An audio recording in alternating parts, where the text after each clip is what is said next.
口語稱驗嘅部分，考驗大家口語表達嘅能力。題型有分做短篇同長篇兩種。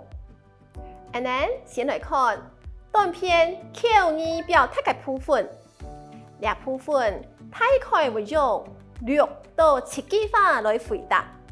準備嘅時間有30秒，記得按照題目嘅指示，用客話來回答問題哦。來看呢題，想要買一台新嘅電腦，不過錢唔啦，唔會用錢同不卡人參詳。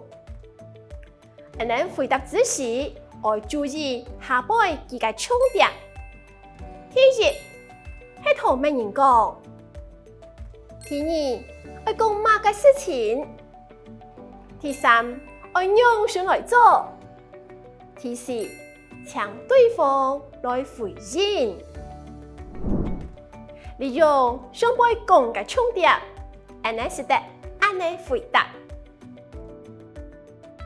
老闆啊，要參時間，我要用電腦做樣片。總係知道，副卡嘅電腦太舊咧。我想要換個一台功能較強嘅新電腦，不過我手上嘅錢唔啦，唔是得先借我2萬毛。